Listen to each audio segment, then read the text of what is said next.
including invoking the times of the dictatorship, civil society reacted vigorously, condemning the attacks on institutions and leading the authors of such attacks to take them back.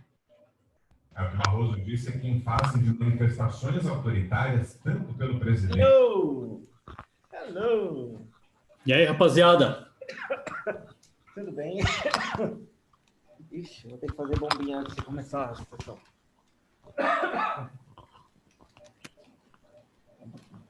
Tudo bem, Marco? Tudo bem com você? Tudo bom? É o seguinte, eu trabalho, a minha loja fica aberta até às 8. Eu só consigo voltar para participar de reunião depois das 8h30, 15 para as 9. Tá eu bom. vou passar o host para você e Tá. vou ficar ausente. Se por acaso você perder, a reunião vai parar. Não vou perder. Beleza? Não pretendo perder nada. Não pretendo me perder. Obrigado, pode pôr.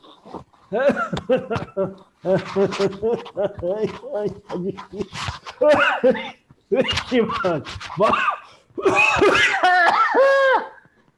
Ai. Vou ver aquele material que eu mandei daquela planilha com os telefones. Como é que é? Eu vi aquela planilha com os telefones que eu mandei no teu zap. Eu vi que você mandou, mas eu não abri ainda. Resumo, grupo WhatsApp. Isso mesmo. Tá. Talvez não tenha aplicativo aí, eu acho que não tem aplicativo para abrir. No Excel, tem que salvar no computador depois para abrir. Então tem que baixar. Tá. Eu fiz o seguinte, eu peguei os membros de cada um dos grupos que nós temos e vi cada número de telefone em qual grupo que está. Uhum. Então eu identifiquei quem que está faltando participar de cada grupo ali. Oi, Tassis. Para poder otimizar ali. Tá. Ok. Beleza. Yes. Eu vou fazer uma... Rapidinho. Do asmático. O José hoje está vestido de homem sério, hein, José? Ô, Caldeirinha tá aí. José está vestido a caráter. Eu vou até botar um paletó ali também, hein, José? Chique, hein? Aí o Wagner bota a foto dele de terno. Aí também virou zoeira agora. Deixa eu lá fazer um negócio antes que eu morra sem Tá ótimo. Já veio aí. Tá melhor, viu, patrão?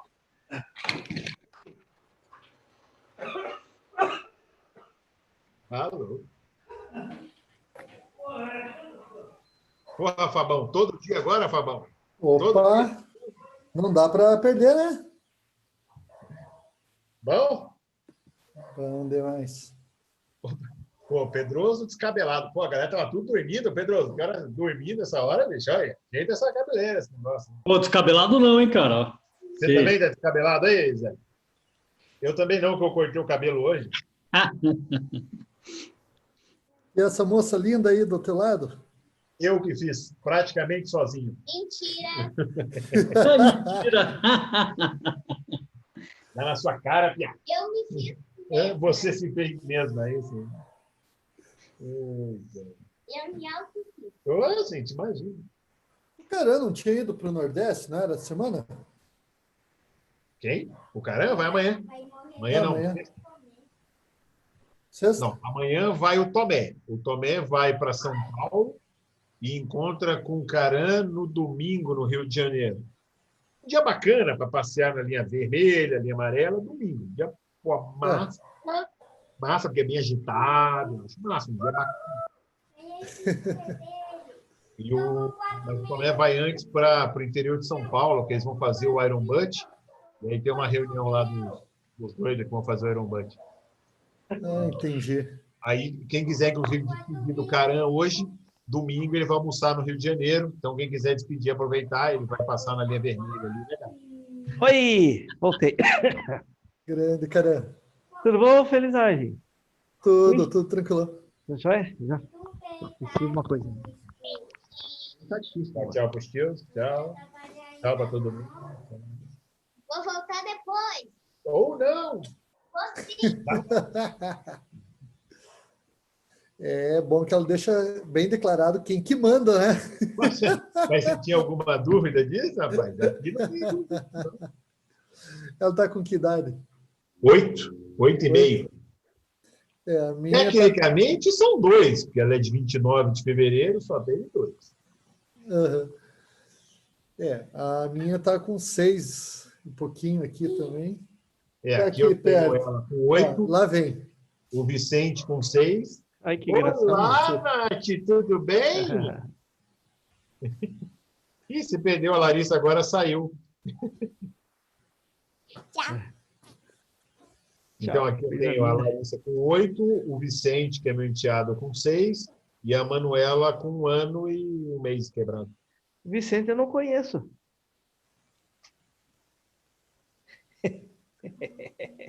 Ah, não, é que ele hoje está na casa dos avós. É parecido com a minha de 15. A minha de 15 também. É uma situação. Mas a flor de 15 não é filha da Fer. É filha da Fer. Eu achei que uma das duas não era filha da Fer. Não, eu tenho um piá que não é filho dela. É o Piá. É isso. Piá. Porque tinha uma história que eu sabia que tinha mais um filho que não era filho da Fer. Isso. E quantos anos tem o Piá? O Cauê está com 12. Muito bem. Uma cidade complicada, adolescência. Ixi, aqui tem quase 8. difícil. Você acha que é pré-adolescente? Eu não sou obrigado? Ô, Pedrozinho chegou. Mano Pedroso. Tudo bem? Tá me ouvindo? Tudo bem? Bem-vindo. Opa, tá me ouvindo bem? Perfeitamente. Tava com medo que não tivéssemos quórum hoje. Só falta mais um para fechar, para poder abrir a loja. Ah, legal. Falta mais um. Que bom. Hoje tá uma situação bem difícil, né, para todo mundo. Para lá. Não se preocupe, o meu computador tem antivírus. Por isso que eu não uso máscara. Cuidado que se for o Windows, você tá ferrado. É capaz de multiplicar o vírus, né? Que é isso aqui? Uma foto do Caldeira com um motoclube. Esses clipes são bacanas. O Caldeira fazendo figurinhas exclusivas. Eu precisava saber qual que é o... As minhas figurinhas são só bebendo, então... Precisava saber qual que é o programa que o Murilo usa. Ele faz uns negócios assim, super show. No aplicativo do celular dele. Então, esses de figurinha aí, tem muito no Android. No iPhone não tem. No Android. Não, iPhone não. O iPhone é muito ruim. Não sei como é que ainda está no mercado. Não sei como é que ainda tem no mercado. Mas ouvi falar que o iPhone é que nem BMW, porque é lenda. Todo mundo quer, mas todo mundo que pega se arrepende. Não sei por quê. É difícil, mano. Não é verdade. Caro, tudo. O iPhone é praticamente um HD. Sai uma peça, cai um pedaço, mas ele tá aí. É a lenda. Isso mesmo. Eu não posso falar, eu tô na sexta da BMW e tô muito contente. Não, mas BMW. A gente tá falando do iPhone, né?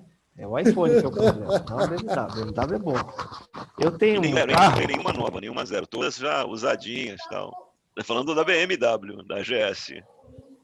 Eu tenho um carro BMW. E parado na garagem. O cara, falando em carro, você arrumou o carro da cunhada lá? Que expliqueu? Aquele que eu fiz quase perda total, que eu dei quase perda total, que eu rodei na pista e ela olha para ele todo dia e fala assim, meu carrinho. Esse então, mesmo. Não consegui arrumar ainda. Mas a concessionária não falou nada? Pois é, olha só, advogado experiente, juiz leigo, experiente nas sentenças, o cara é crânio nisso. Não fiz foto, não fiz o vídeo. Não não peguei a notificação lá do guincho que me levou, que o cara não quis me dar, porque ele falou que era responsabilidade concessionária e não podia fazer particular. E se recusou a me passar o documento. Aí fazer o quê? Eu precisava daquele documento. Se eu tivesse esse documento... Não, mas fez o vídeo e já tá bom, Matheus. mete o vídeo. Será que dá? Vou Mas, chamar- claro, Vamos fazer então. Eu tenho que fazer um orçamento, né? você vai fazer 3 orçamentos nas concessionárias, mais caro, aquele negócio. O problema é levar o carro lá, né? Não roda. Esse problema.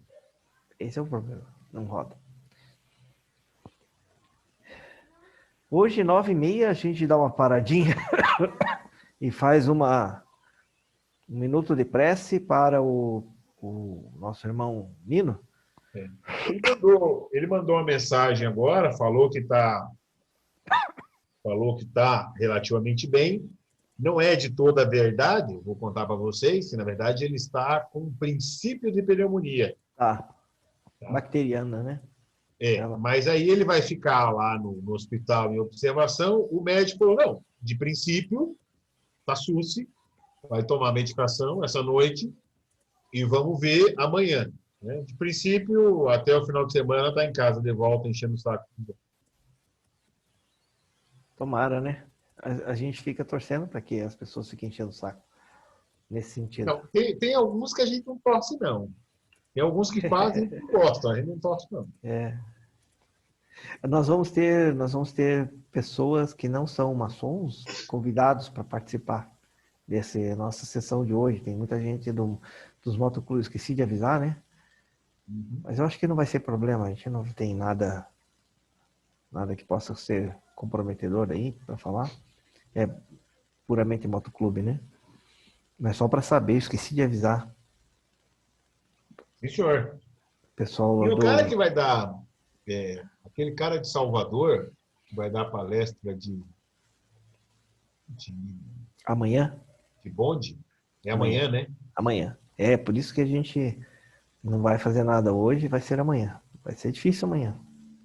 Bem complicadinho.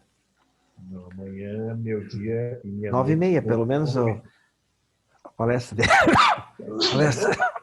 Ó, já tá me contaminando. Oxe! Vira pra lá, cara. Vai, tem antivírus ainda, fala.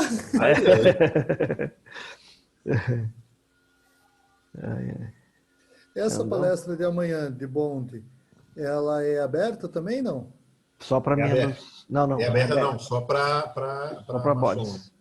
Só para bodes. Só para bodes, é só para irmãos. Isso eu tenho certeza. Bode, né? Não é bode do asfalto, é bode. Uhum. Tá, mas vocês vão disponibilizar o link ali no grupo? Opa, já te mando. Na verdade, já rodou, mas já te mando. A gente vai... eu fiquei de mandar só depois da nossa live de hoje para não confundir. Não criar... mas ele mudou para amanhã? Como é que tá? Gleidson, subsede Salvador, olha só. Daqui 5 dias nós vamos encontrar. Você vai na Prisco, cara?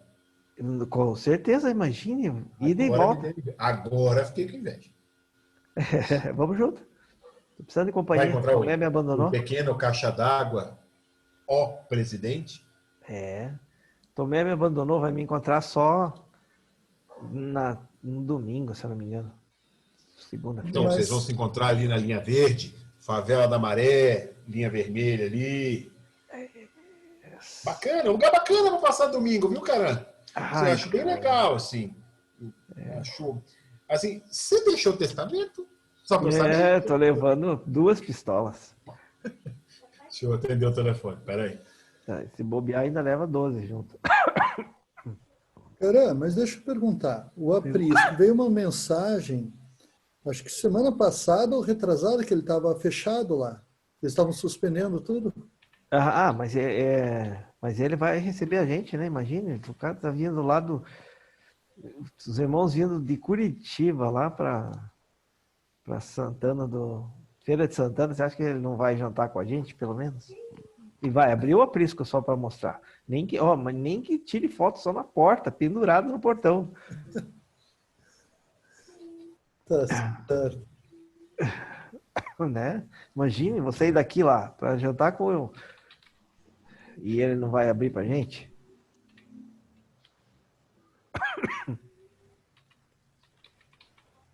Irmão Gleidson, Luiz Cláudio.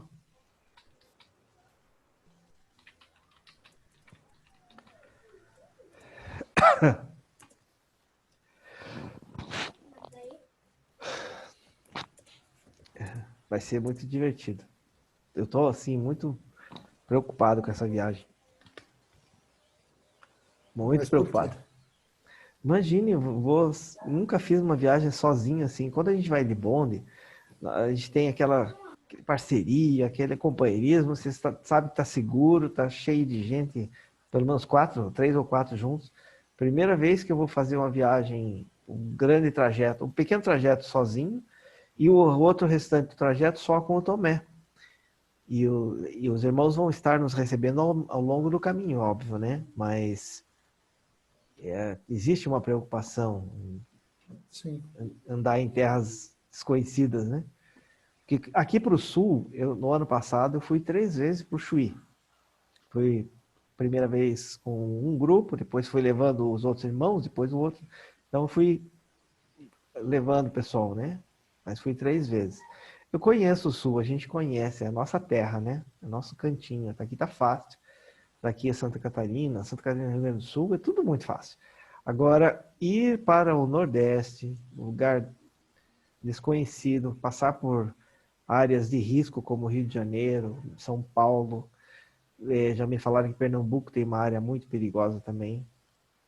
Então a gente fica meio apreensivo.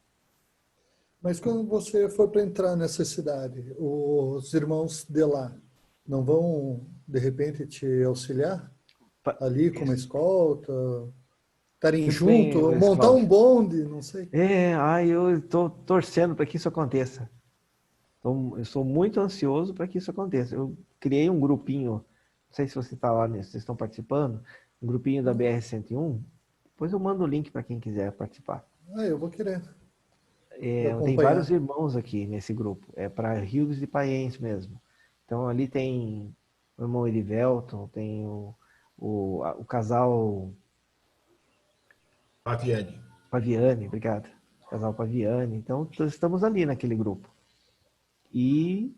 Então, deixa eu contar para vocês daquele Marcelo lá de Ribeirão Preto. Conta. O Paviani vai fazer isso tudo em 90 dias. O Marcelo quer fazer em 30. Ele e a cunhada. Como é que é? Fala de novo aí. Fazer o que em 30? Todas as 27 a URGS de bem? URG de Paiense. As 27 capitais. Em 30 dias. Ele de moto, a cunhada de carro, de caminhonete, com a motinho pequena. Eu não sei se é uma Phaser, não sei que moto que é, em cima da caminhonete. Quando ele chegar em lugar que a Versys seja muito ruim, ele vai descer e botar outra moto. Mas não tem BR ruim não tem BR ruim aqui, a não ser que ele queira fazer de moto lá para Boa Vista, Roraima, não tem BR Manaus. ruim, vai para o norte e nordeste para ver se não tem. Não. O pessoal falou que não tem 101. Ele vai para tudo. Talvez aquela que isso aí você está falando da 101, eu estou falando das capitais. Ele vai para Boa Vista, para Macapá, para Manaus. Ele vai de Belém para Manaus de barco. Não tem estrada para Macapá. É bucha. Aí sim.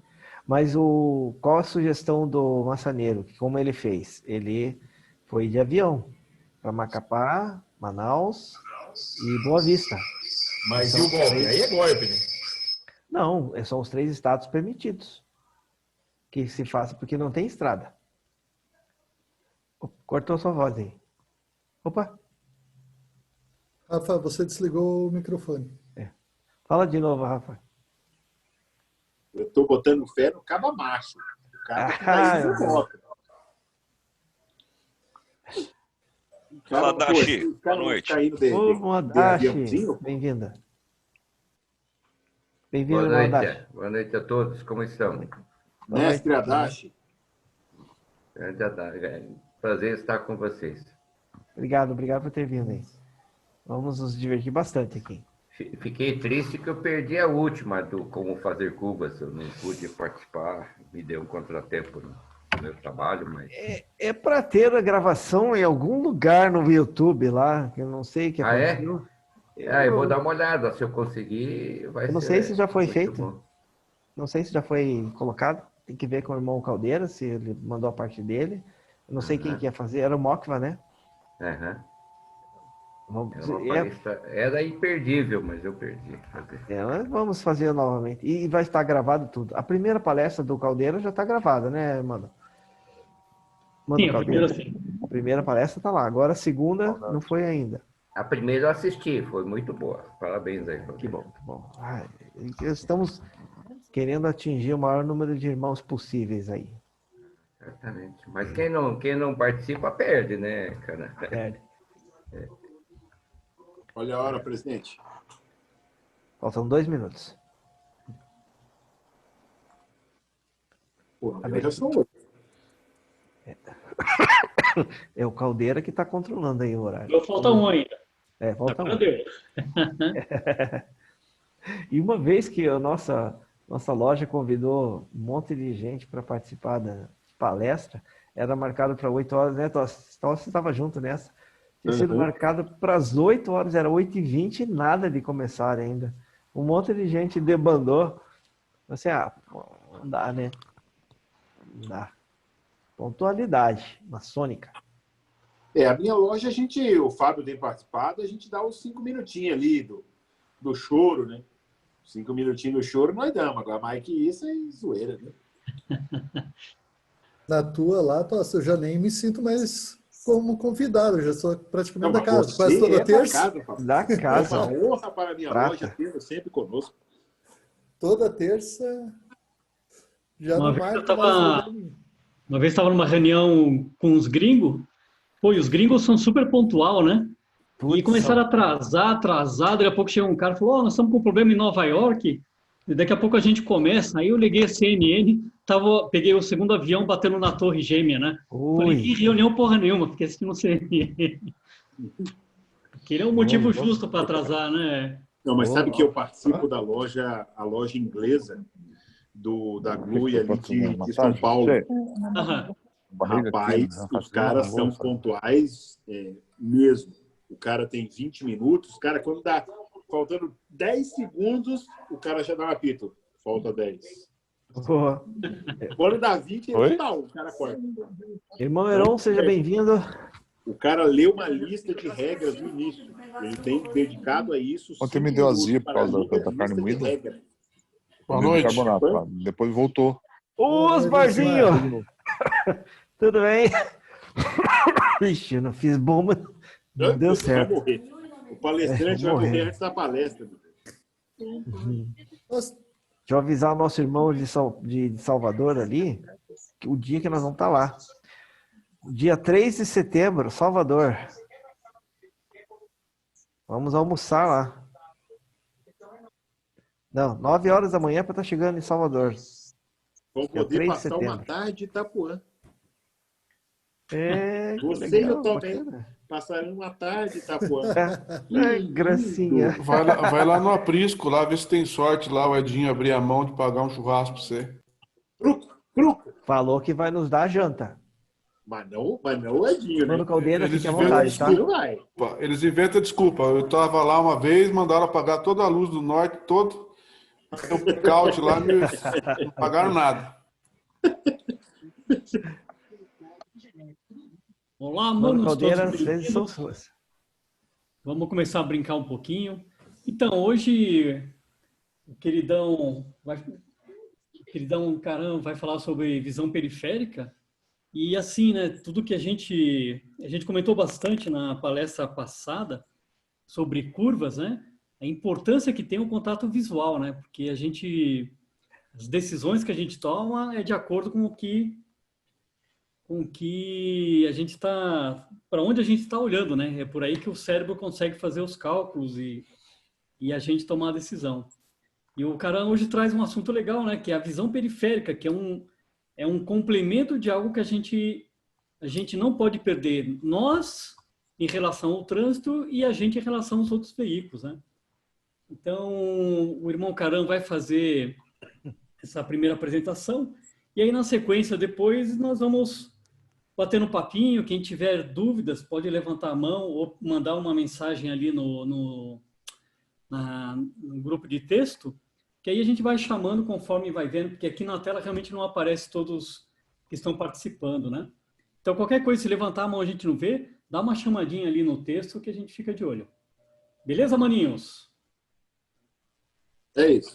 Eu só queria saber se como é que faz para gravar. Se já está gravando. Cara, tá escrito que tá gravando. Está Agora, gravando já. como eu não sei também. Está gravando? Perfeito. Se está gravando, está gravando. Tem uma palavra, então, aqui? Tranquilo? Manda ver. Posso começar? Aproveita Meus que- irmãos queridos, todos, meus queridos irmãos, muito obrigado pela oportunidade que estão me concedendo de compartilhar essa informação sobre visão periférica. Nós temos aqui... gostaria de saber, só levanta a mão aí, Caldeira, para ver se está sendo transmitido a imagem compartilhada. Ok, beleza. Obrigado, meus irmãos. Visão periférica, geralmente, é o tipo de informação que, geralmente, no motoclube, quando a gente fala assim, vamos ter que ter uma visão focada. E, de repente, vem o irmão Caran falando sobre uma visão periférica, totalmente fora do que a gente tem aprendido em relação ao foco da visão, né? Visão objetiva.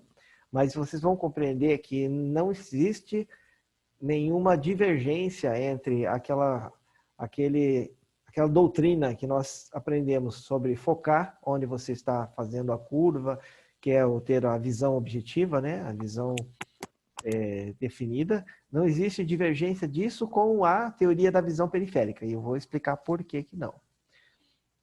Só para lembrar que nós temos esse nosso workshop de pilotagem segura, é um plano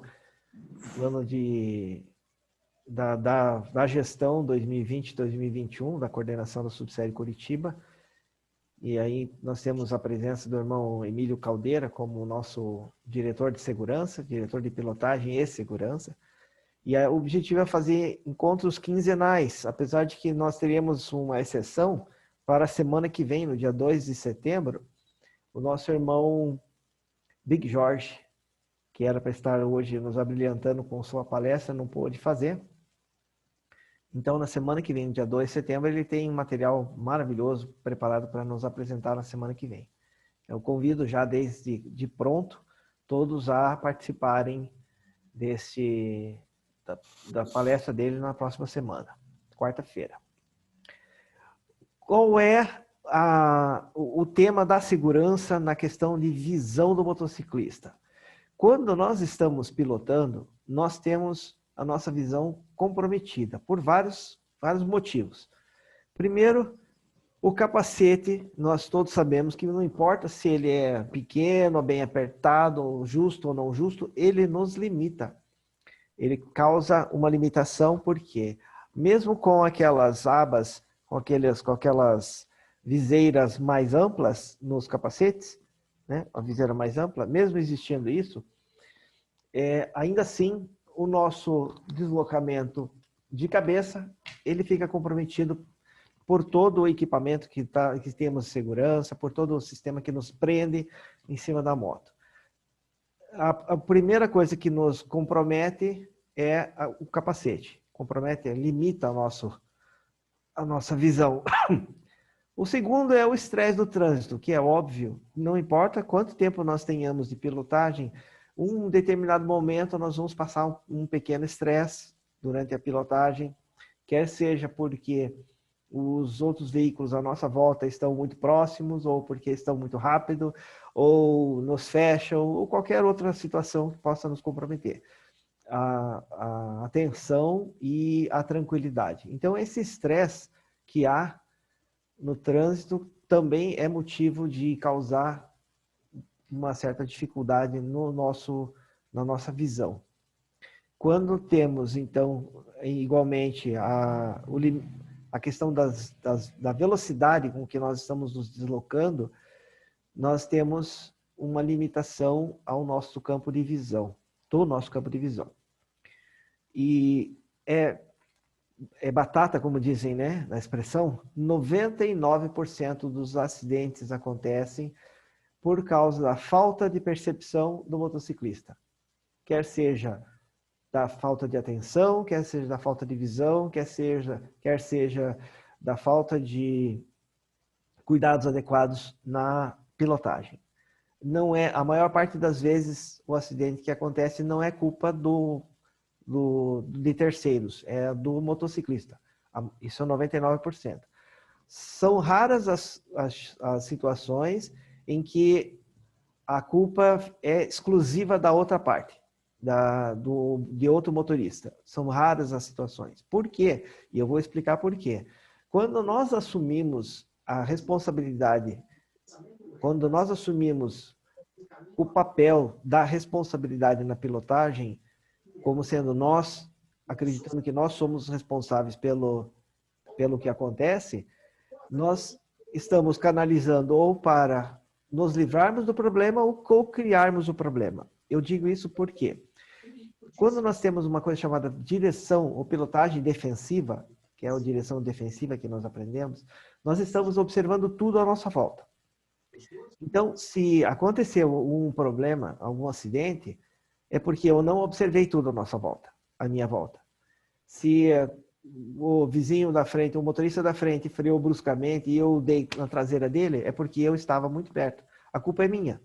Não quer dizer que realmente você seja o culpado. Existem situações, eu concordo, existem situações que a culpa é quase que do motorista. Mas você tem que assumir essa responsabilidade na pilotagem, sempre acreditando que é o culpado e é o responsável por tudo que acontece com você na pilotagem. Quando você assume essa responsabilidade, a gente automaticamente começa a se cuidar mais. Cria a chamada cautela na pilotagem. E aumenta o sistema, aumenta a questão da segurança na direção defensiva. Meus irmãos, peço por gentileza que deixem os seus microfones no mudo para não interferir na palestra do nosso irmão, por gentileza. Obrigado, mano. Então, a pilotagem defensiva é aquela em que você, como piloto, busca ter uma visão ampla de tudo que está acontecendo à sua volta para ter a previsão de possíveis acidentes e, então, uma reação antecipada a qualquer coisa que possa acontecer durante o deslocamento à sua pilotagem. Então, essa é a mais importante, a ferramenta mais importante que existe durante a pilotagem, que é chamada, então, a pilotagem defensiva, usando esses três campos, essas três situações. Ampliando o campo de visão, prevenindo-se e se dando ao direito de prevenir eventual situação que pode estar acontecendo longe, mas que vai chegar até você, para que você possa ter o tempo de reação adequado e não participar do evento acidente. Aqui eu estou apresentando uma tela que nós temos os limites do nosso campo de visão. Desculpem. Vamos analisar aqui na faixa verde, que é a faixa central. Essa faixa central, se nós observarmos ali, o resultado dela é o melhor ponto de visão que existe para você.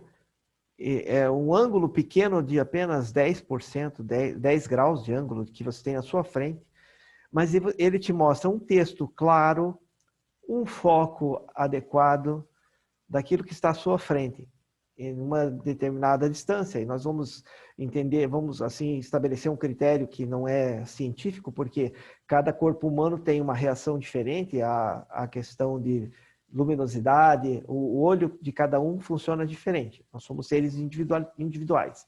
Mas no ser humano médio, padrão ser humano médio, um campo de visão a 5 metros, você consegue entender o que está escrito a 5 metros de distância.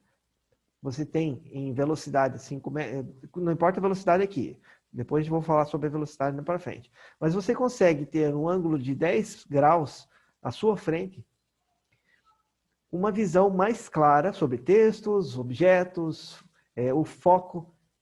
A gente consegue, o homem médio consegue, a 5, 10 metros, atingir essa visão clara.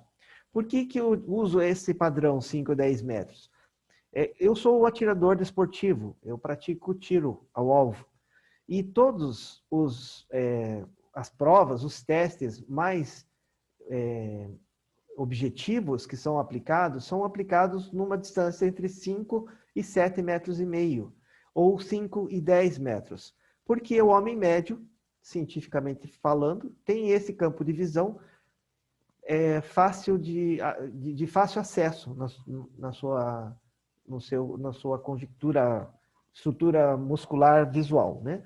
Claro, e já vamos falar sobre a incidência de luz, tempo e tudo mais. Mas sim, o campo ideal de foco até 5 ou 10 metros é esse, e é mínimo. Imagine um ângulo de 10 graus só para você observar.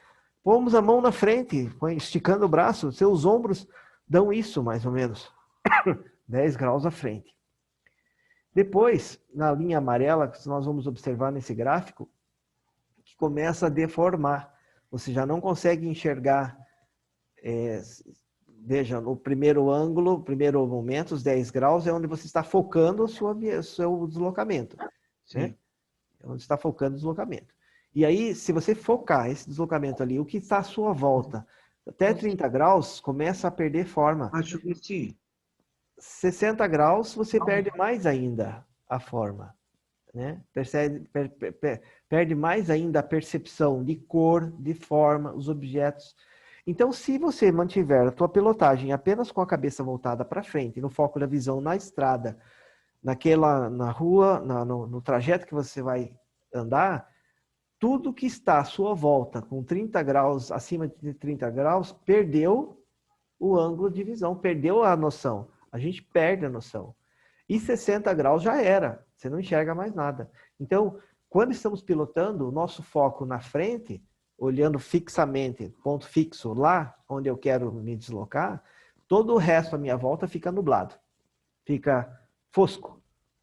Tecnicamente fosco. Tá? No próximo slide, eu já mostro aqui o motociclista, aquele mesmo gráfico, só que apresentando a visão do motociclista. Percebam que os espelhos estão fora do ângulo de visão adequado. Se eu estou olhando para frente, se meu foco, se a minha visão está apontada apenas na direção da frente, eu estou acompanhando, na verdade, na maior parte das motos, eu estou acompanhando o farol. Se estivéssemos à noite com o farol ligado, nós estaríamos focando esses 10 graus de limite na nossa frente a 5, 10 metros. Adequadamente, nós só conseguiríamos olhar na frente. Todo o resto à minha volta fica nublado, fica com fosco. É a mesma coisa. E percebam, como eu mencionei anteriormente, o retrovisor está fora. Ele está fora desse ângulo. Quer dizer que eu não posso acreditar ou achar que eu apenas olhando para frente, focando o meu rosto exclusivamente na pista na frente, eu estarei seguro na minha pilotagem. Não posso pensar nisso. Isso é uma utopia. Nós temos que aprender que temos que ampliar o nosso ângulo de visão. Aqui eu apresento 3 imagens. Na primeira imagem à esquerda, nós estamos... percebam que existe uma amostra, né? Isso é só um exemplo. O meu foco, o meu campo de visão a 30 km por hora, ele tem uma amplitude semelhante a isso daqui. Eu consigo enxergar na minha frente a 30 km por hora, isso é lento, né? Nós consideramos isso como uma velocidade baixa. Eu tenho um ângulo de visão na frente um pouco maior. Ainda assim, fica fosco o meu campo de visão lateral. Se eu estou usando somente aquele sistema de visão com foco, né? Objetiva. A 60 km por hora, o meu campo de visão na frente diminui.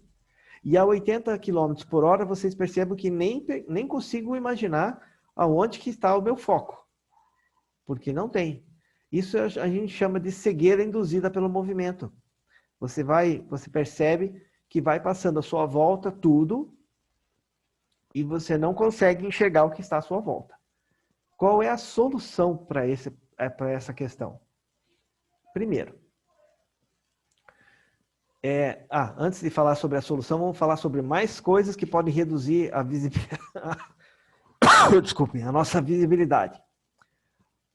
A incidência do sol no rosto, estando ou não com óculos escuros, incide o sol e pode causar uma redução da visibilidade. O próprio calor, e isso a gente observa que começam a acontecer as miragens no próprio asfalto. A gente acha que está tudo cheio de água, né? Que tem poças enormes de água, mas isso é a miragem, é o calor que está se formando e cria a miragem. Aquela mesma miragem que acontece no deserto, quando o árabe está desesperado atrás de água e ele acha que está vendo água, não é água, é o calor que se forma, dá a impressão que é uma poça d'água, né? Ah, que delícia, que sonho chegar nessa água, né? É uma miragem.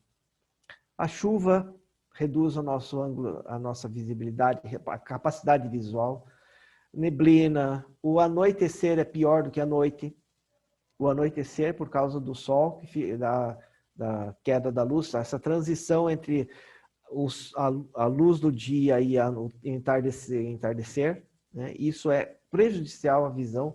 É muito pior do que a visão noturna, porque a visão noturna é exclusiva, é exclusivamente escura e você tem o foco você tem a luminosidade do farol. Então você já está numa fase, a visão, a pupila já se adequou àquela escuridão, né? Você tem a visão escura. O anoitecer é o pior para muitos motoristas. Para outros não. Tem gente que consegue se adaptar bem a essa divisão de luz para o escuro, né? É comum acontecer. De manhã cedo também existe essa situação, mas de manhã cedo não é tão ruim quanto o período do anoitecer. Como eu mencionei no início, existem outros fatores que nos impactam a reação ao problema que nós estamos enfrentando na pilotagem. O estresse, que já mencionei, né? O próprio cansaço do motociclista, se ele está fazendo pilotagem a longa distância, de longos trajetos, óbvio que a fadiga vai acontecer mais rapidamente perto do entardecer, né? 4, 5 horas da tarde, se ele está pilotando desde o período de manhã, 4, 5 horas da tarde já é a hora de parar. Não adianta esperar anoitecer. A fadiga acontece mesmo que esteja acostumado. Mesmo aqueles pilotos mais experientes que gostam de dar aquelas tiradas diretas, né? Aquelas longas tiragens de 1.500 quilômetros de uma vez só, chegar em 12 horas, não é e nunca foi aconselhável e nem adequado, por mais que você ache que tem uma predisposição física para isso, porque eu sou um excelente atleta, eu consigo fazer, tudo bem, mas vai chegar um momento que teu corpo talvez não consiga. Vai estar, você talvez naquele dia, se alimentou inadequadamente, fugiu do padrão de alimentação ou de ingestão de bebida, de água, né? Líquidos, não bebida alcoólica. Então você vai começar a perder, vai começar a perder a sua capacidade de grandes tiradas, deslocamento. Tem que fazer pausas a cada 1h30 ou a cada 150, 200 quilômetros, dependendo do motociclista.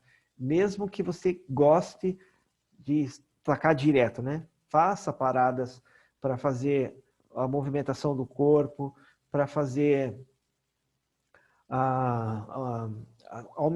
modificar o sistema de circulação sanguínea, porque você sentado, você se habitua, o corpo acaba trancando algumas vias nervosas que são fundamentais para a circulação sanguínea, principalmente na parte do assento, das nádegas, né? Principalmente nessa parte da perna, porque nós estamos numa posição, não importa se é custom ou é trail, você tem que fazer alguma modificação de movimento. De repente, tem que se acostumar na sua própria moto a fazer uma certa modificação de postura na pilotagem, para fazer a circulação sanguínea acontecer. Hidratação é fundamental. Muitas vezes a gente esquece, está ansioso, empolgado, vai pilotar, quero chegar logo, estou animado para ver os irmãos, estão lá me esperando, e aí eu deixo de me alimentar, adequadamente, porque eu quero comer pouco para sair rápido, ou eu deixo de tomar um complemento de calorias, por exemplo, um Gatorade, não, sem citar nomes, assim, né, o isotônico. Eu não tomo isotônico porque eu acho que só água vai me hidratar. Então, existe uma série de circunstâncias que você vai acabar causando uma redução na sua ação defensiva. Né? As mesmas questões que já aconteceram muito com os motociclistas, às vezes em casa a coisa não está boa, né? Brigou com a cunhada disse, então vá pilotar para ver se você se desestressa. Ela te obriga a pilotar para você se desestressar, então você acaba indo, no início você está estressado, está emocionalmente abalado por alguma situação, e isso também reduz o seu nível de concentração. E a distração é outro fator preponderante. Tem muita gente, muito piloto, que se distrai por qualquer coisinha. Uma pedrinha na rua que está diferente, está pintada de amarelo, aquela pedrinha apareceu uma pedra pintada de amarelo. Aí você já se distrai e não olha para frente, onde tem que olhar.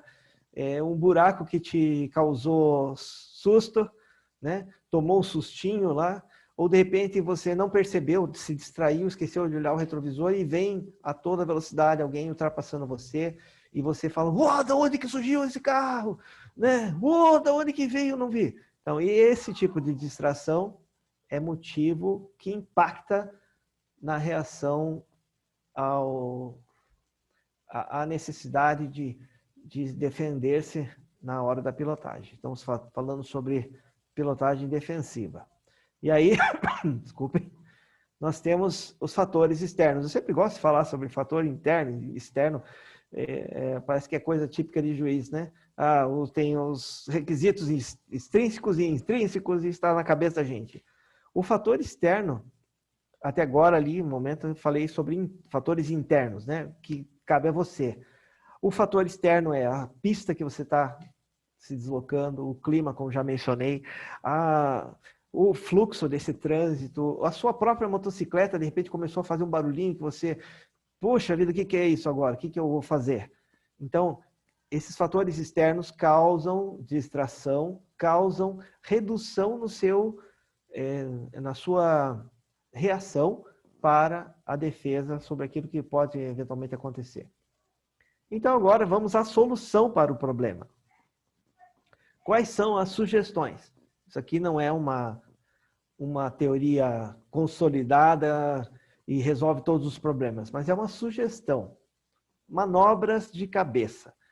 Nós já sabemos que a nossa visão no capacete ela é reduzida por causa da viseira ou porque o nosso capacete ele tem um ângulo, talvez não seja assim tão chique o capacete, não é um Shoei da vida, ele não tem um ângulo muito aberto, então nós temos uma redução nessa visão também, né?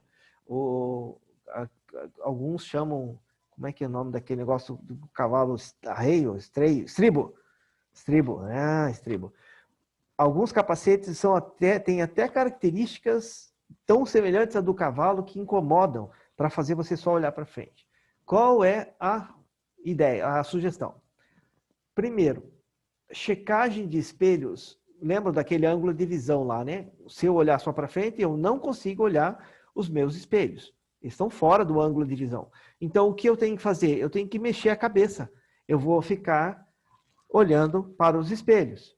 Também, eu olho para frente e eu checo os espelhos constantemente.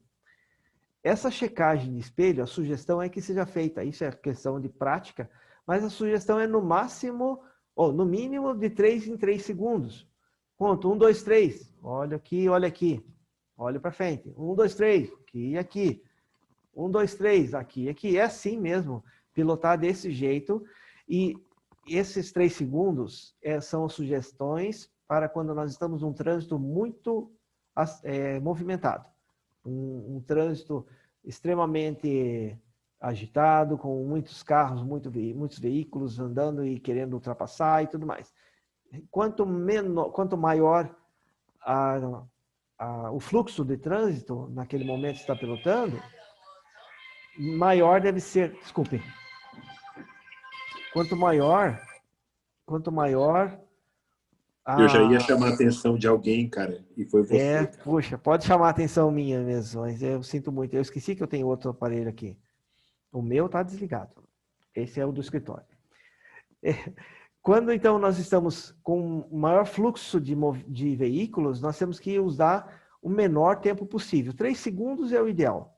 Se eu já estou numa estrada um pouco mais tranquila, sem muito congestionamento, sem muito movimento, então eu vou aumentar esse tempo. 5 segundos, tudo bem. Olho para frente, 1, 2, 3, 4, 5, cheque espelho, cheque espelho. 1, 2, 3, 4, 5, cheque espelho, cheque espelho. Ok? Isso é um hábito que a gente vai criar. Com esse hábito, 5 segundos, 3 segundos, dependendo, você vai reduzir 80% dos problemas que vêm de trás. Por que não são todos os problemas? Porque vai ter um momento que você vai estar nos 5 segundos da frente e vem um carro lá em alta velocidade. Ou uma outra motocicleta em alta velocidade querendo fazer ultrapassagem. Então, checagem de espelhos muito mais periódica possível, toda vez que você tiver em deslocamento.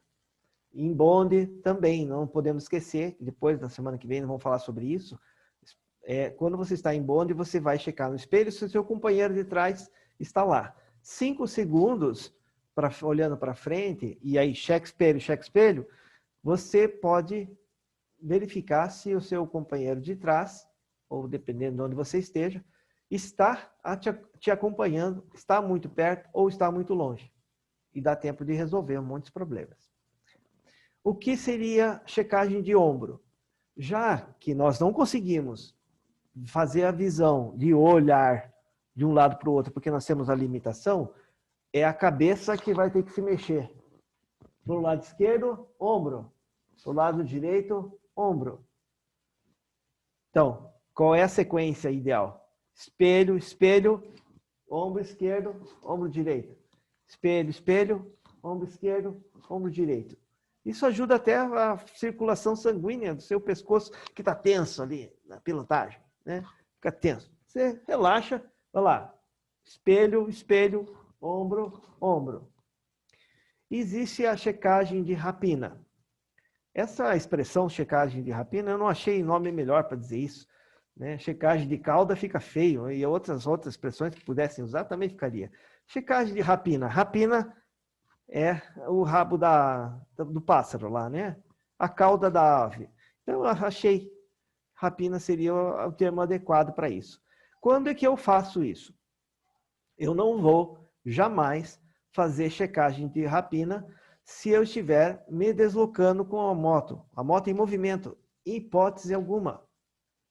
Eu faço checagem de espelhos em movimento. Pá, pá, 5 segundos. Checagem de ombro em movimento. Porque eu consigo ver quem está do meu lado esquerdo, quem está do meu lado direito. Parei. A primeira coisa que eu faço é fazer a checagem de rapina. Em qualquer lugar, fiz a parada, fiz a frenagem, imobilizei a moto, eu vou olhar para trás. Eu vou virar meu corpo. Vou virar para a esquerda ou para a direita, você escolhe. Minha prática, eu faço para a esquerda. Não sei porque eu não consigo virar para a direita, não sei que eu tenho limitação do corpo. Mas eu paro a moto, imediatamente eu vejo pela minha esquerda como é que está o trânsito à minha retaguarda. Aí eu consigo ver se tem um carro que não viu eu parar, eu não quero nem saber, eu gato primeiro e saio. Ou eu vou para acostamento. Então, checagem de rapina serve para isso. E a saída também. Na saída, eu não faço só checagem de ombro, porque se eu checar só o ombro, eu sei quem está, o que eu tenho na minha lateral, mas eu não sei o que há na minha retaguarda. E isso é uma das causas de muitos acidentes. O motociclista acha que só olhando no espelho, no retrovisor, ele vai estar com todo o ângulo de visão suficiente para saber que não tem um carro vindo em alta velocidade. Isso é um engano. Eu preciso parar, se for o caso, solta o guidão, ou uma mão só, solta, olha para trás, vê que não vem ninguém, não está vindo nenhum veículo, então daí eu vou arrancar. Parei a moto, olho para trás para ver se não tem nenhum doido vindo em alta velocidade que não me viu parar. Então, essas são algumas sugestões importantes para se fazer com as como chamada manobras de cabeça. Com essa manobra de cabeça, eu estou ampliando a minha visão, então é chamada visão periférica ampliada. Eu estou ampliando essa visão, a minha visão, para 360 graus, que é a minha lateral e a minha traseira, que eu vou fazer parado. Isso, então, é por isso que se chama visão periférica. E isso é fundamental para reduzir 48% dos acidentes com moto ocorrem por colisão. E a frase que sempre dizem, eu não vi a moto. Esse é um outro problema. O eu não vi a moto quer dizer que você não se fez ver. Então, eu usei todos os artifícios que eu preciso até agora. Então, eu estou fazendo a minha visão espelho, espelho, ombro, ombro. Rapina, se eu precisar sair, me desloquei. Quando nós estamos em deslocamento, nós precisamos verificar. Por isso que vale a visão do ombro, o deslocamento de ombro, né? A visão para o ombro. Você tem que olhar para o carro que está à sua lateral. Se você está andando na pista da direita, você vai olhar para a esquerda e vai ter certeza que ele está sabendo que você está naquela pista. Se eu estou ultrapassando, eu vou olhar para a direita, faço a ultrapassagem, de repente eu olho para a direita e eu vejo no olhar do motorista de quem eu estou ultrapassando, para saber se ele está me vendo, que está vendo que eu estou fazendo ultrapassagem. E aí nós vamos reduzir esse nível de acidentes. Dentro da visão periférica também, eu vou criar uma estratégia de posicionamento para eu ser visto. Então, eu tenho esse espelho, espelho, ombro esquerdo, ombro direito. Se eu paro, eu olho para trás. Se eu vou me deslocar, eu olho para trás. Sempre. Ainda assim, quando eu estiver em deslocamento, eu vou ter certeza, tenho que ter certeza, de que o meu posicionamento na via está adequado. O que seria isso? É ter certeza que o motorista da frente está me vendo no retrovisor do lado esquerdo dele. Dificilmente um motorista de carro, de caminhão, vai olhar para o lado direito. Por quê? A gente tem uma tendência natural, humana, de estar se posicionar a cabeça voltada para o lado onde você está dirigindo. Na Inglaterra, o posicionamento dos motoristas é do lado direito do carro. E ele não vai olhar para a esquerda para pensar para ver se tem alguém ultrapassando. Ele vai olhar para a direita, diferentemente de nós aqui no Brasil e os países da América. Nós olhamos para a esquerda sempre. A nossa visão está desse lado. O motorista está do lado esquerdo, pilotando, dirigindo, e ele a visão dele está inclinada quase que sempre para o retrovisor da esquerda. Isso é uma tendência natural por causa da posição onde nós estamos dirigindo. Então, se isso acontece, raramente ele vai ver que você está querendo ultrapassar pela direita, errado, inclusive infringindo a lei de trânsito. Você não pode ultrapassar pela direita do motorista, vai causar acidente. Ele não vai ver, ele não verá que você está ultrapassando. E pode ser que ele queira, de repente, estacionar, entrar no acostamento. E aí já era, ele vai acertar você. Então, o que nós temos que estar dentro da questão da teoria da visão periférica é fazer com que as pessoas também nos vejam. Essa estratégia de posicionamento, sempre, de preferência, na direção da roda do lado esquerdo do motorista. Porque ele vai te ver no retrovisor do lado esquerdo, onde ele tem esse movimento, ele consegue perceber o movimento no espelho retrovisor. A gente, dirigindo, a gente vê que tem um negócio se movimentando no retrovisor. E também no retrovisor interno do carro. Você percebe que tem uma movimentação lá atrás. E não existe problema nenhum, inclusive isso é aconselhável em algumas situações, de você não ficar apenas na posição exclusivamente neutra, que é exatamente atrás, mas você fazer pequenas movimentações para atrair a atenção do motorista da frente. Quando nós estamos, eu sou motorista também, como a maior parte de vocês, todos nós somos, nós estamos dirigindo. Se você percebe que existe um negócio, opa, você te chama atenção. Algo você mexeu no meu espelho. Agora, se aquilo lá está sempre assim, acostumado, você não vê. Não chamou atenção, não atraiu. Então, temos que fazer pequenos movimentos, não constantes, mas pequenos movimentos de modificação ali mesmo, leves movimentos, para que que o motorista da frente saiba que você está se aproximando dele.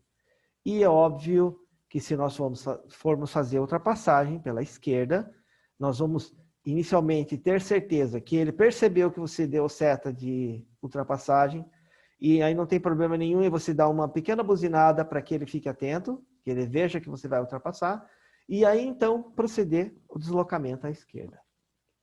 Ter certeza de que está sendo visto. Nós falamos sobre deslocamento visual em todas as nossas palestras, isso é importante, lembrando que deslocamento visual significa você olhar para onde quer ir. E se você está fazendo uma ultrapassagem, foque na ultrapassagem, lá do outro lado da via onde você vai ultrapassar. Sempre se acautelando. Olha para a direita, olha para a esquerda. Retrovisor, retrovisor. Esquerda, direita e vai. Siga em frente. Aqui algumas referências. Sempre eu procuro buscar normas técnicas sobre pistas e ultrapassagens e também legislação. E aqui eu esqueci de citar a legislação Código de Trânsito, que eu mencionei a respeito da obrigatoriedade de você fazer ultrapassagem apenas pela esquerda, né? Esqueci de mencionar aqui na referência bibliográfica. Então, muito obrigado por vocês terem comparecido, estarem presentes nessa nossa videoconferência. Deixo então aberto agora para os questionamentos, compartilhar experiências. Muito obrigado, meus irmãos. Podem abrir os microfones e vídeos e comentários.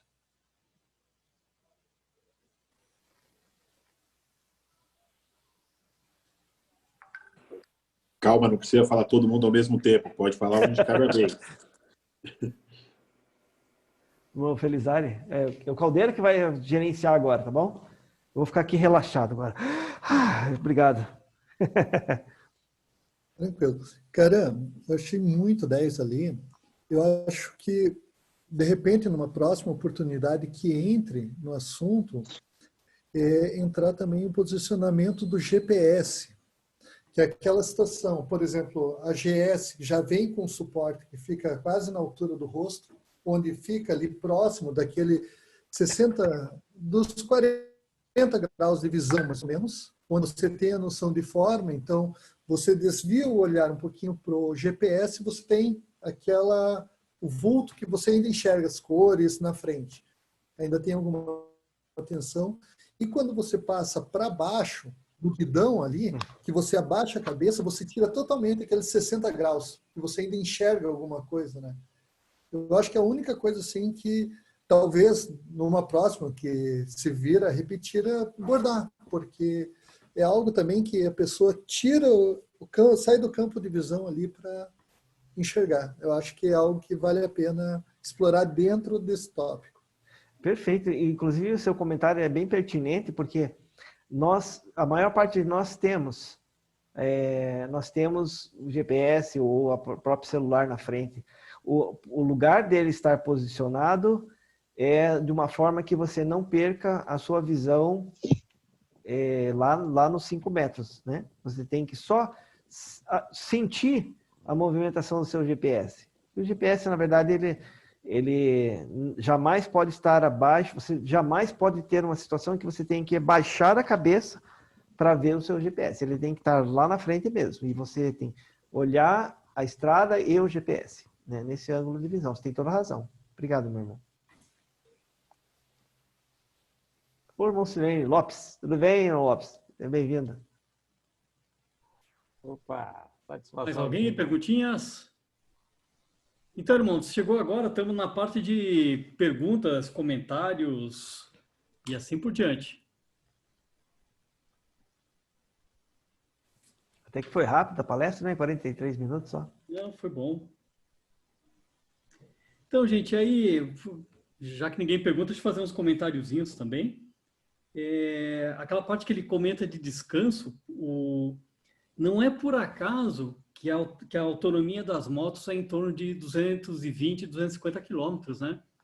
Porque como a moto demanda diferente do carro, a gente está sempre prestando atenção. Os tanques fazem com que a gente, a cada 200 quilômetros, 250, tem que parar. Então, isso vai fazer com que a pilotagem dure aí em torno de 2 horas, né?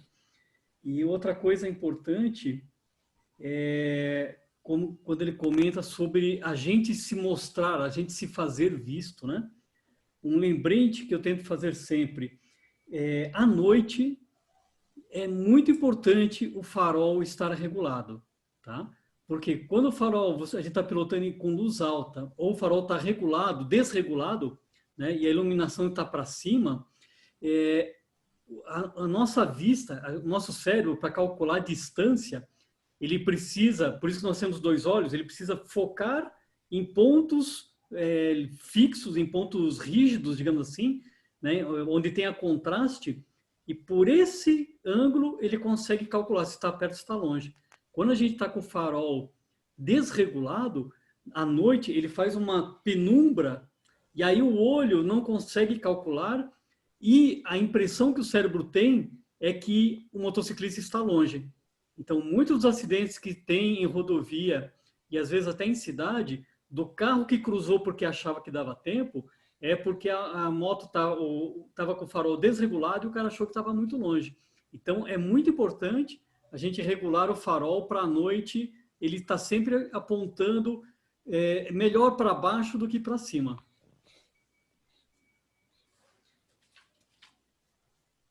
Maninhos. Peraí, como é que é? Me explica, fala de novo essa última parte. O farol, melhor que ele esteja mais para baixo? O ideal é que esteja regulado corretamente, né? Então, se da vertical, da horizontal um pouquinho para baixo, né? Que é o normal, ele vai estar iluminando lá na frente 40, 50 metros, né? Quando ele está apontando para cima, ele faz aquela névoa da iluminação e tira a capacidade do olho achar pontos de contraste para fazer o foco. E aí o cérebro pensa que está longe. Irmão Arthur, seja bem-vindo. Isso, irmão Arthur. Pode comentar. Bem-vindo.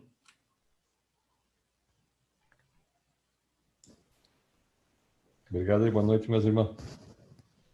Boa noite.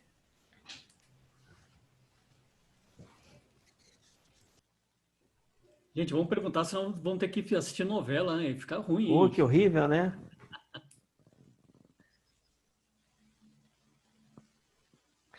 Então, eu faria um comentário. Então. Opa, comente. Deixa eu ligar minha câmera para vocês verem como eu sou bonito. Ai. Eu tenho uma mania, já desde quando eu tirei a carteira de moto, não vou falar carta, senão eu vou dizer que eu sou velho, mas carteira de moto. Sempre que eu estou pilotando e eu olho para o retrovisor, com medo dessa visão periférica me enganar, eu olho para o retrovisor e já dou uma olhadinha para o lado e volto. Mas eu sempre olho para o lado. Eu acostumei com isso de olhar, tentando não ser enganado pela visão periférica. Tanto nas minhas motos menores, depois que eu comprei a Harley, então eu tenho sempre que a Harley sempre me engana. Então, sempre que eu estou pilotando, eu olho no retrovisor e uma olhadinha. E é um costume que eu acabei usando no carro. Eu estou dirigindo, eu olho para o retrovisor e dou uma olhadinha para o lado já. Eu acabei acostumando de fazer isso. Acho que por isso que nunca matei um motociclista de carro ainda. Eu vou pegar carona nisso. Eu uma vez realmente tomei um susto que apareceu um motociclista do lado, eu não tinha visto, entrando numa rodovia. E desde então, nos carros e na moto, eu uso aqueles espelhinhos pequeninhos, convexos, né, redondinhos, que ele não te dá uma noção de profundidade muito boa, mas quando aparece algo grande, é porque ele está na faixa do lado. Então, aqueles espelhinhos, para mim, cara, quebram o galho. Eu perdi um agora essa semana e tô louco para achar outro para botar no lugar, porque faz uma falta lazarenta, depois que acostuma. Você sabe que tem uma coisa desse... Agora, esses carros modernos, tem uma luzinha que acende no retrovisor, né? Você sabe que aquele negócio está me deixando nervoso, porque eu demoto, né? Eu sou motoqueiro vida louca, então eu faço o corredor. De Harley mesmo, eu meto no corredor. Daqui a pouco foi aqueles negócios piscando nos retrovisores dos caras. Não sei se os caras ficam nervosos com aquilo. Você vê que alguns carros balançam. Eu não sei se eles se assustam em vez daquilo ser apenas um alerta, né? Eu confesso que aquilo me deixa um pouco nervoso. Deixa eu aproveitar a oportunidade que você está falando sobre o corredor. Irmão Pedroso. Não, eu antes de mais nada, gostaria de parabenizar você pela palestra, pelo cuidado que você teve, a pesquisa toda, foi muito bacana, muito elucidativa. E se vocês me permitirem, meus irmãos, eu gostaria de comentar um negócio que aconteceu comigo e que o irmão Caldeira comentou agora, de pouco aí, sobre o GPS na moto. Eu tive uma experiência não muito boa. Eu tinha um GPS do carro e comprei aquele adaptador para colocar o GPS no guidão da Harley. E fui embora para o Chile. Só que o cara que fez a atualização, colocou os mapas da América do Sul inteira lá no GPS, ele me avisou, você vai usar na moto? Eu acho que não vai funcionar. Bom, eu insisti, coloquei o GPS na moto, peguei a estrada. Chegou em Campo Largo, ele parou de funcionar por causa da vibração da moto. Parou, fiquei sem GPS, na saída aqui. Aí eu tinha uma capinha, até tá aqui, ó. Essa capinha aqui atrás ela tem ímã. Então ela ficou colocada com o GPS aqui dentro, ligado, colocado no tanque da moto. Meus irmãos, vocês não imaginam que tortura é você ter que dirigir olhando para frente e, quando necessário, olhar para o GPS que está no tanque da moto. Foi um negócio muito, muito ruim. Estou contando a história para vocês, mas nesse momento eu não tinha outra saída, não tinha outra alternativa. Ou era isso, ou era andar sem GPS.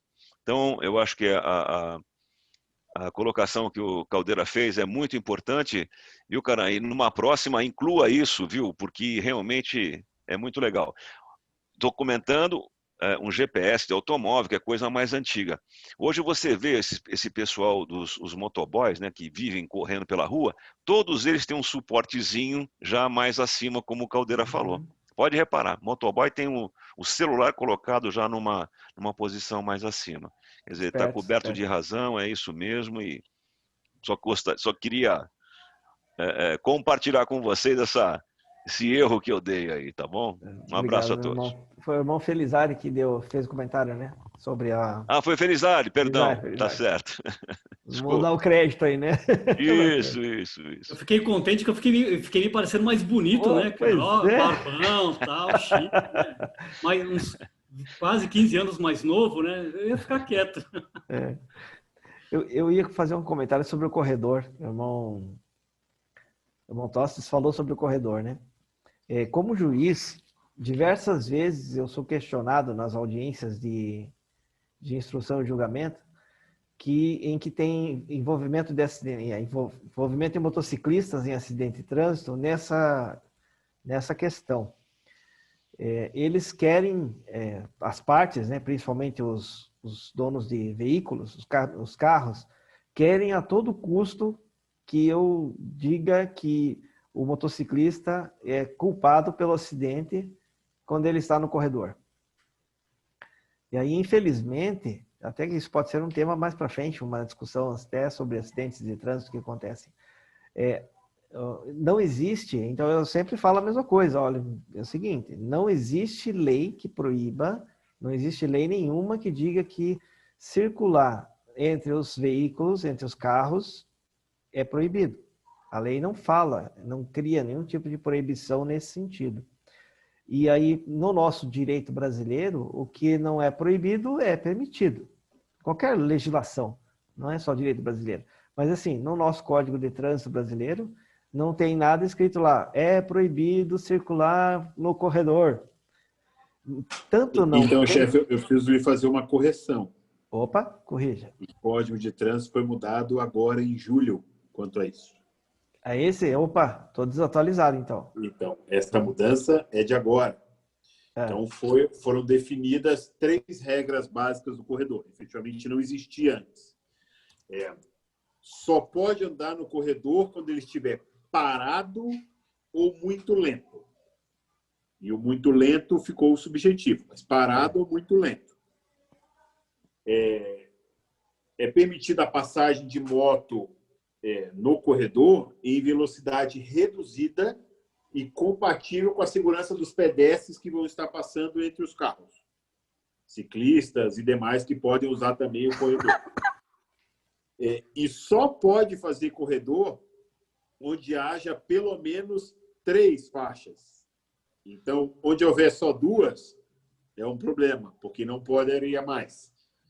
Só poderia fazer corredor quando houver 2 faixas no lado... Deixa eu ligar a câmera para mostrar o desenho. Então, se houver 2 faixas, você não pode andar no meio. Você tem que andar à esquerda do carro, entre o carro e o meio-fio, o que pessoalmente considero um suicídio. Mas, então, a regra estabelece que pode, em velocidade baixa, somente em via com 3 faixas, quando o trânsito estiver parado ou lento.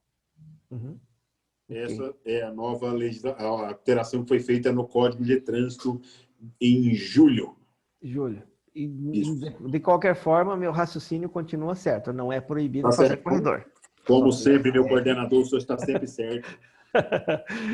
Só tem que ter o cuidado. Eu ia comentar a respeito dessa, já que não sendo proibido, inclusive porque na legislação urbanística de Curitiba está estabelecida uma regra de que haverá, na própria legislação do município, criação de faixas especiais para as motos na frente dos carros. Já existe na linha verde aquela faixa pintada com o símbolo das motocicletas, e isso presume que para que haja essa faixa de motocicleta exclusiva, que elas vão chegar de alguma forma ali na frente, né? Presume-se, então, que eles terão que fazer alguma manobra durante a pilotagem na via para chegar na frente dos carros, né? Do contrário, não teria necessidade de ter aquela faixa, porque todo mundo sabe que os motociclistas fazem corredor. Essa brilhante a explanação do nosso irmão Tostes aí. Ainda bem que eu não tive que dar nenhuma sentença nesses últimos dias, né? Sobre isso, já ia pisar. Não, eu ia consultar a legislação para fazer a sentença fundamentada, né? Com certeza. Mas não tive nenhum caso esse ano ainda relacionado a isso. Nessa alteração, inclusive, tem algo que me prejudica muito, porque ele vai aumentar essa parte não foi aprovada ainda, voltou para a Câmara, aumentar de 7 para 10 anos a idade mínima para a criança andar de moto. Isso é ruim para uns, mas talvez seja benéfico para outros. Gente, o irmão Gleidson de Salvador está perguntando que ele quer ampliar o campo de visão e pretende trocar de capacete. Aí pergunta se existe alguma vantagem, algum modelo, né, que tem alguma vantagem em relação ao tamanho da viseira. Temos de tamanho de viseira, se ajudaria essa perspectiva. Alguém sabe que moto que ele tem, por acaso? Pela moto? Não pela moto, mas eu acho que é uma GS. Porque é Gleidson GS. Deve ser uma BMW. Brincando, irmão, brincando. Não, mas a moto... Tá mais para Gleidson de Salvador. A moto não faz diferença nesse momento? Não, faz sim. Deixa eu fazer um comentário, tá? Quando a gente usa bike, uma NC 750, quando a gente usa bike, que a gente fica naquela posição de agachado, o capacete, obrigatoriamente, ele tem que ter esta parte frontal o mais fina possível, porque os capacetes mais convencionais, né, eles são muito grandes, ele funciona como uma aba. Então, quando você abaixa a cabeça, você não consegue enxergar a frente. E aí, poucos capacetes hoje no mercado de boa qualidade têm essa característica de ter esse isopor, né, que ele tem outro nome técnico, de tamanha qualidade, onde uma espessura menor consiga produzir a mesma capacidade de absorção. Então, existe hoje o melhor, o que é mais aberto nessa condição é o Arai.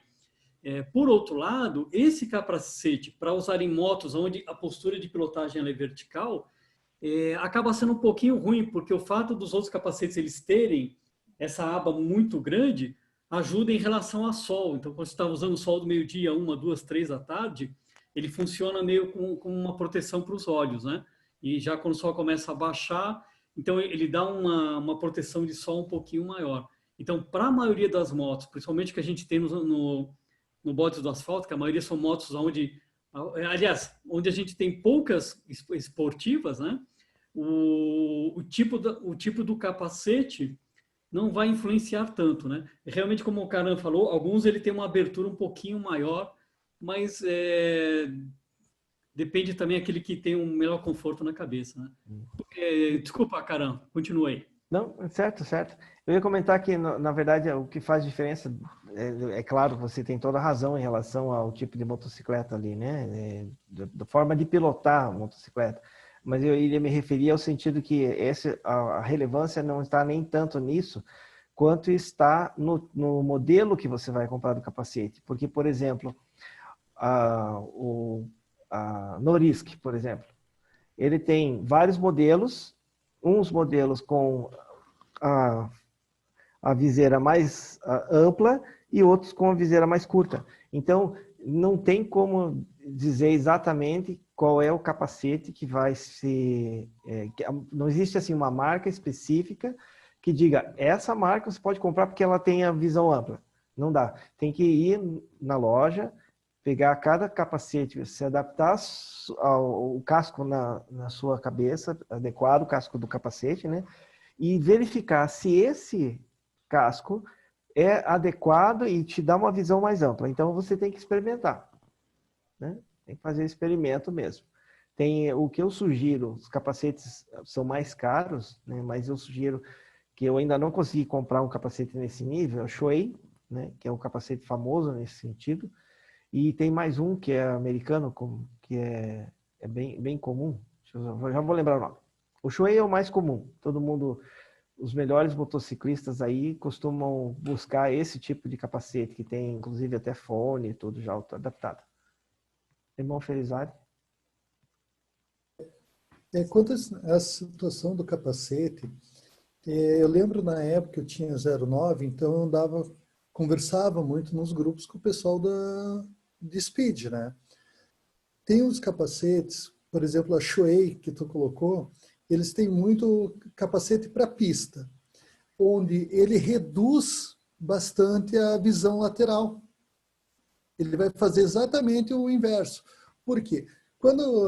Pelo que passaram, eu nunca andei em autódromo, mas pelo que passaram, quando você está no autódromo, você não tem carro que vai te cruzar. Você não tem cruzamento. Então, a tua visão é frente e trás. Alguma coisinha lateral, normalmente com a própria cabeça, mas é muito focada na frente. Aí ele limita mais. Outra coisa, que ali que tu falou a questão dele ser um pouco mais aberto, um pouco mais fechado.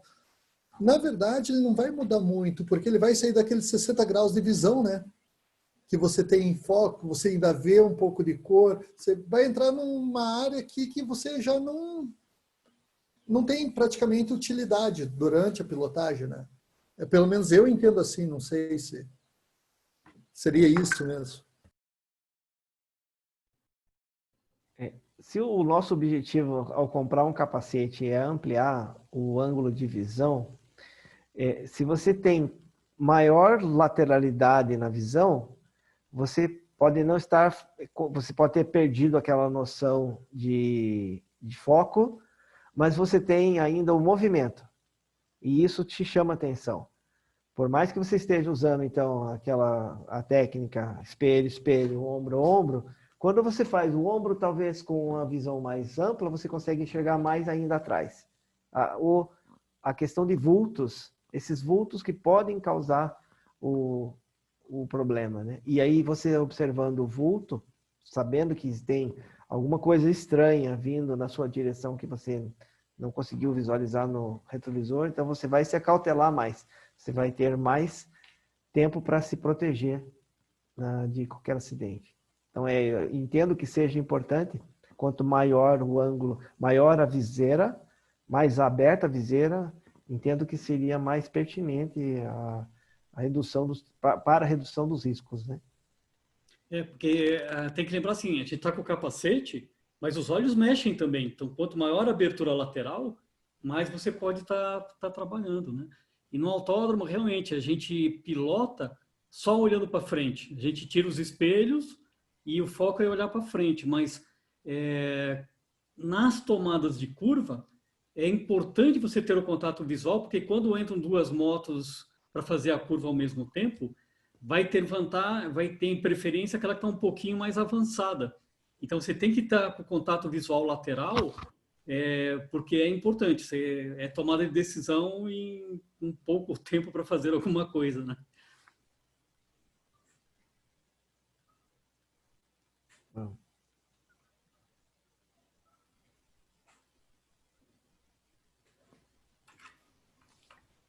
Uma pergunta, meus irmãos.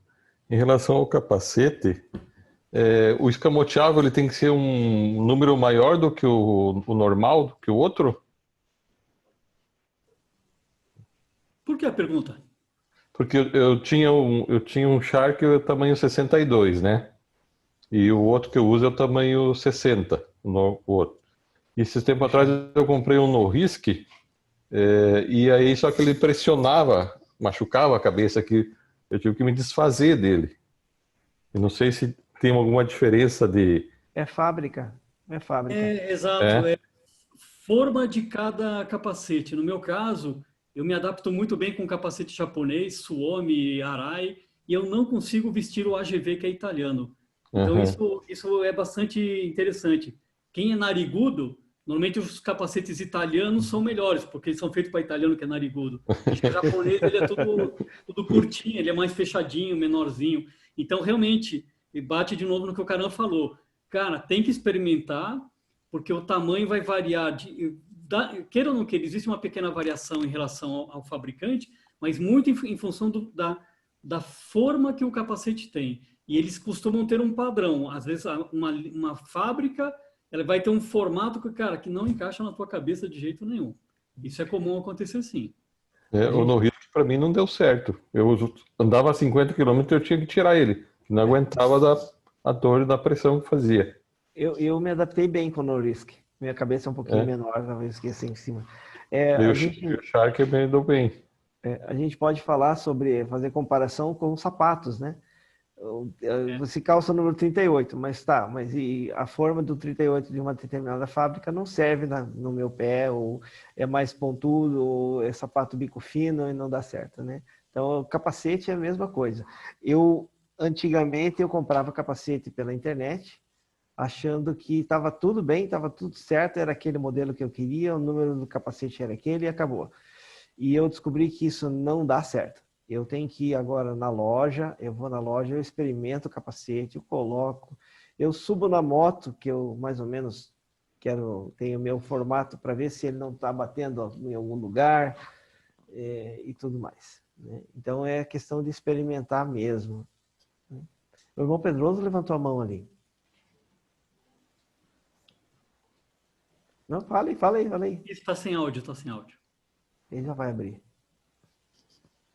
Não, meus irmãos, não foi nada não. Eu estava só me mexendo aqui, não foi nada não. Aliás, eu vou pedir licença a vocês, eu vou ter que me retirar da sala.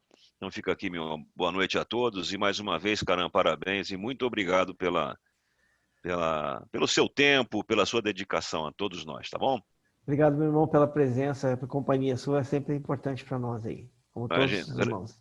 Grande abraço a todos. Tchau, até mais. O Osmarzinho também está saindo? Então, vamos esperar, então, fazer o encerramento. Aproveitar aqui. Eu não sei se os irmãos querem fazer mais alguma pergunta. Aproveitar a oportunidade. Eu só fazer boa essas lives aí de segurança, né? Até fazer mais seguida aí para a gente passar também quero passar para os demais da nossa subsede aqui para eles participarem, né? É bem interessante isso aí. Agora, essa facilidade agora que tem, né? Que subsérie que o irmão é? Pato Branco. Pato Branco. Isso. Vai ser informado agora aqui, né? Max, deixa eu só perguntar. Por um acaso, Oi, não tem cortou o áudio. Com capacete? Tá cortando o áudio. Tá. Aí em Pato Branco, não tem nenhuma empresa que mexa com capacete. Eu sei que aqui em Curitiba tem uma que ele poderia fazer, por exemplo, a reforma da parte interna, que é ali na João Negrão, aquele João do capacete. Ele reforma capacetes. Então, no caso de ter comprado, investido já, às vezes um capacete com valor alto, às vezes vale a pena fazer esse ajuste. Aqui não temos. Eu recomendo, viu? Eu tenho um Nolan e ele fez a parte interna, para mim ficou muito boa. O duro é você conseguir falar com ele, né? Porque é um cara meio genioso. Não pode ter prazo. Com o João não pode ter prazo. Mas é muito bom. Não pode chegar com muita raiva lá para tratar com ele. Tem que chegar de bom humor, né? Que o João é difícil. Irmãos, gostaria de fazer um comentário, tá? Lá no meu canal do YouTube, né, do Dicas de Pilotagem, eu tenho vários vídeos falando especificamente da garantia e, na verdade, da vida útil dos capacetes. E eu entrei em contato com os fabricantes diretamente, né? Lá no exterior, para saber quais eram as recomendações. Qual é a restrição que eu tenho em relação à reforma? Os capacetes têm vida útil. Basicamente, dentro do conceito de proteção que ele tem, são duas. Uma é o casco, que é evitar perfuração, tá? E se manter íntegro. Então, você bater, ele sair ralando, a abrasão ele tem que aguentar. E a segunda é a parte interna. A gente tem a forração, que vai dar só conforto, mas o que vai trazer proteção é o que é parecido com o isopor, né? Que quando você bate, ele amassa e ele vai absorver. E é por isso que dizem que quando você bate com o capacete, você tem que jogar fora, porque ele já amassou, né? E outra coisa que não se sabe é que na batida, se houve alguma trinca no capacete. Na aviação, por exemplo, quando um avião tem algum problema, eles fazem, na parte de metal, eles vão fazer uma análise, tipo um raio-x, para ver se tem alguma fissura, alguma coisa e tal. Então, o que acontece? Principalmente a Suomi. A Suomi explicou muito que o casco ele vai degradando com o passar do tempo. Porque como você está tomando sol, o sol vai prejudicando, né? Vai deteriorando a capacidade que as fibras têm de se manter unidas. Então, né? Esquenta, dilata, esfria, né? Dilata, volta de novo para a posição. Isso vai detonando com o passar do tempo. E a outra é que a parte interna, que é o isopor, e isso a Arai, ela bate muito forte, é que esse isopor, ele é um composto que, como tudo, ele tem uma quantidade de água. E com o passar do tempo, ele vai ressecando, né? Então, o que acontece? Você tem um capacete, tipo um Arai, que custa aí R$5.000, e você vai levar para fazer uma reforma, para ele manter funcional, o cara teria que trocar aquele isopor interno, né? E para ter a mesma qualidade, teria que ser um isopor original, que vai custar quase o preço de um capacete, se conseguir achar, né? E da parte do casco, ele tem a vida útil dele, que vai continuar rodando, né? E tá tomando sol, não tá? Tá tomando sol, não tá? Então, assim, eu, do ponto de vista de segurança, cara, eu não os meus capacetes eu pego e jogo fora, tá? Conforme o fabricante. Eu não lembro exatamente qual é a vida útil de todos os fabricantes. Lá no meu canal, se não me engano, tem da Arai, Suomi, Bell, acho que a Norris que não respondeu, Shoei, acho que eles responderam. Tem um monte lá que cada um vai dar como que eles consideram que deve ser a vida útil do que ele está fabricando, tá? Não quero estragar o negócio do menino, é só uma posição, como eu sempre digo, como a minha responsabilidade é a questão de segurança, eu sempre vou ser mais tendencioso para o mais conservador. Cada um, né, pega a informação e trata conforme acha melhor, né? Preocupa não que o João não é menino há uns 50 anos, pelo menos. Mas eu não sei nem se o João ele troca essa parte de espuma também, ou é só a parte da forração. Não, ele troca tudo. Espuma não, o isopor. Ou é só a forração? Porque no caso do Max, talvez seja essa questão da própria forração. Porque tá novo é ainda, né? parte de Tá espuma, novo. que às vezes aperta muito o rosto, você comprou, ganhou um peso, ali o rosto começa a ficar mais redondo ali, já pode, não sei. É que normalmente Às vezes- o que vai dar a forma é o isopor. Entendeu? A forração normalmente, cara, tem lá alguns milímetros que é para dar o conforto, vestir, poder tirar para lavar, mas o que dá a forma é o isopor mesmo. Teria que trocar o isopor para ficar bom. Entendi.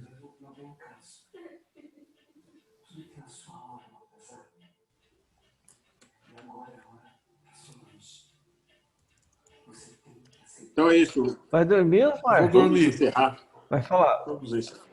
Não, Osmar, fala aí, Osmar. Um Vai abraço embora, para não. vocês aí. Um abraço. Boa noite, Obrigado, Osmar, boa Fernando. semana. Boa semana, valeu pela palestra. Gente boa. Um abraço. Falou. Abraço, até mais. Até quarta que vem. O Montostes quer fazer Então, as vezes? meus irmãos, então, para que possamos encerrar aí, agradecer a presença de todos, aos irmãos de perto, aos de mais longe, pessoal de Salvador, Pato Branco. Pato Branco é aqui do lado, mas é longe, né? Certinho. Nós gostamos aí de Pato Branco aí. Aos irmãos, eu peço também aí que façam suas orações pelo nosso irmão Nino, que com todas as loucuras que lhe são peculiares, está agora na UPA 24 horas, acabei de falar com o Everton aqui, ainda está na UPA esperando uma vaga no hospital, mas ele está bem, só vai precisar efetivamente ficar uns 2, 3 dias no hospital aí para evitar pneumonia ou qualquer coisa, porque ele tem problema de asma também. Naquela lista do CID, do Cadastro de Doenças, o Nina deve ter uma metade daquelas listas. Mas, graças a Deus, está bem, qualquer fora de risco nesse momento, não tem risco nenhum. Mas vamos mandar nossas boas energias aí para o irmão Nino, para que ele volte animado como sempre.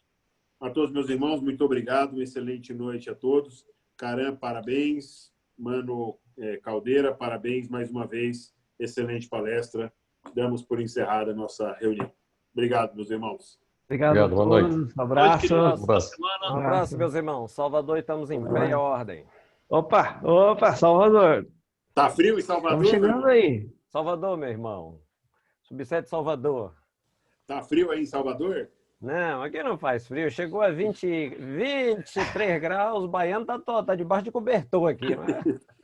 Rapaz, 23 aqui, nós estamos tudo no ar-condicionado, passando Pois é. mal aqui. Eu até comentei com a cunhada há pouco, falei, rapaz, é a primeira vez que eu vejo o frio baixar aqui em Salvador. Chegou a 23 graus. Nossa!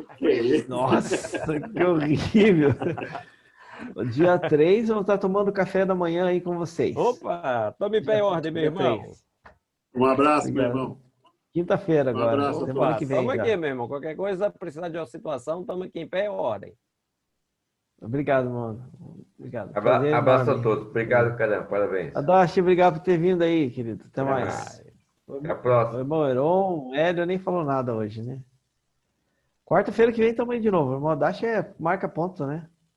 Nossas videoconferências aí. Isso é muito bom. E Elinho, tudo bem? Saiu o som aí agora? Saiu. Ah, então tá bom. Então tá bem. Eu tenho que parabenizar você pela palestra. Tudo que a gente ouve, Obrigado. sempre a gente tem alguma coisa a aproveitar. Isso é verdade. E vamos continuar com essas palestras aí, que faz bem para todos nós, né? Hoje nós tivemos um número muito baixo de adesões, 13 pessoas, justamente porque nós talvez não fizemos uma divulgação muito acentuada, né? Nós Sim. deixamos para a última hora, foi algo que, uma falha nossa aí. É que muita coisa aconteceu essa semana, tirou um pouco o foco da palestra, mas para a próxima quarta-feira vai ser bem divulgada. Então tá bem. Uma boa noite para todos vocês aí, então. Obrigado, Um você também, abração. mano. Até mais. Prazer em vê-lo. Até Igualmente. mais. Acho que podemos dar por encerrado aqui. Posso encerrar a gravação. Stop recording. Mano Caldeira. Foi embora. Eu ia agradecer o Caldeira. Depois ele assiste meus agradecimentos. Muito bom, muito bom. O Mano Caldeira é sempre uma pessoa boa aí, tá nos ajudando bastante. Meus irmãos Heron, Mokva, Gleidson, Hélio. Então vamos encerrando aí nossa videoconferência. Obrigado aí por todos terem participado. Grande abraço aí.